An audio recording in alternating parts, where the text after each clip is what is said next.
Hey everybody, this is Jonathan Montgomery from the Real Estate Appraisal Group. Let's talk about Zillow today. Oh my goodness, every agent and definitely every appraiser has something to say about Zillow. And most of the time, it has to do with them being inaccurate. Why is Zillow so bad? I recently had a homeowner. I was doing an appraisal on his house. He had a beautiful home. And he says, Jonathan, I saw on Zillow my house is worth about 7.5 million, something like that, right? And so I said, okay. Now, mind you, first of all, that was a problem, him trying to, suggest something like that, in that conversation. But you know what? Homeowners will be homeowners. Property owners will be property owners. I'm just going to, let that go by. But then when I went to go do the report, I discovered that, well, let's just say it like this. There were no comps that had sold for more than $5 million in the last 12 months. So we have a problem, right? Of course, I did the report. I backed it up. Everything made sense. I had good data. I had good comps. I just demonstrated the real value of that home based on the real market and all of that. But let's get back to Zillow. What is the problem with Zillow? Let's talk into that. I want to share what my observations are when it comes to Zillow, and then that might give you a little bit of insight of what you can expect. But first, I want you to do me a favor. Subscribe to my channel. Make sure you click the bell icon so that way you get notifications whenever I put up a new video. That way I'll keep you updated. I love sharing my appraisal stories. You guys know that. I'm always looking at new crazy houses, seeing different scenarios, and I love sharing my insight as an appraiser when it comes to real estate and the way that we see things.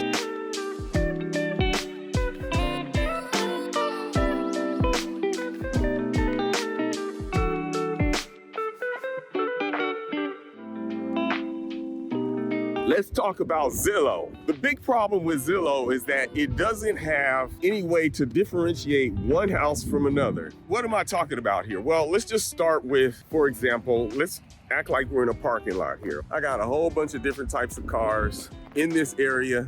And if Zillow were to do an analysis, a market analysis, or evaluate all of these cars, well, first, it would have one problem. It does not know the boundaries of this parking lot. Of course, we could type it in and say, okay, well, this is what a parking lot should be.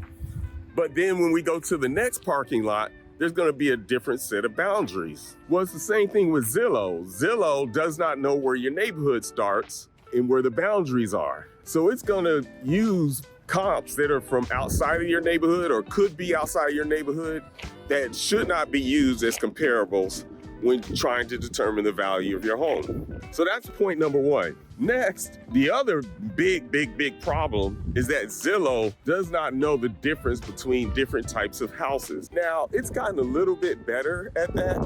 One of the things that it could say is that maybe it can differentiate houses that are within the same size or maybe style or something like that. It's gotten a little bit better, but it's not perfect. But it's just like in this parking lot. Let me see here. Over here, I have a BMW right there. And then I have a Honda. And then right next to that, I have an Acura, okay? Somewhere over here, I have a Jeep Cherokee. And over there across the way, there's a Tesla, all right? Now, Zillow has no way of knowing that there's a Tesla and a Mercedes and a Jeep Cherokee and an Acura. It has no way of knowing, being able to differentiate the differences between those vehicles. So what's it gonna do? It's just gonna assume that all these cars are similar and then do like an average, probably based off of the average price per square footage. In this case, it would be the price per tire, okay?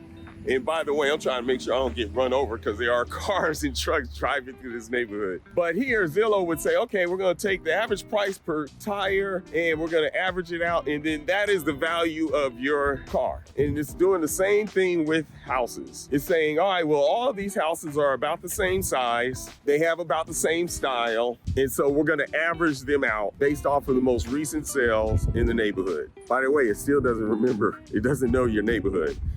But nonetheless, it's taking those averages and then determining a value based off of that. Now, there is another huge problem. It also does not know the condition of the different houses. Zillow has no way of knowing if your house has been remodeled or if your house has not been remodeled. It has no way of knowing if any of the houses have been remodeled. In fact, if you actually add square footage, Zillow may not know that your house is a little bit larger than what the tax records reflect at the time.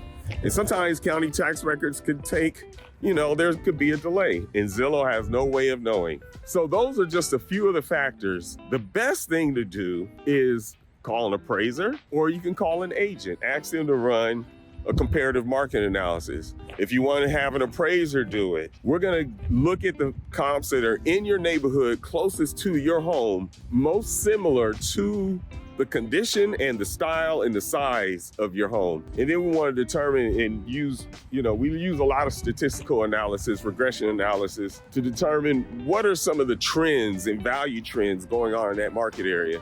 That is something that Zillow is not able to do. That's why we do not tell somebody that their house is worth $7 million or $7.5 million when it's only worth $5 million. But I want to hear your comments on this one. I'm sure we all have our Zillow war stories. Please leave a comment in the comment section. I want to hear your perspective and your view. If you know somebody that's having a problem with Zillow, or maybe they're trying to figure out what's going on, share this video with them. I think it might be helpful. But until next time, thanks for listening to me, and I hope you have a great time. I'll talk to you soon. Bye-bye.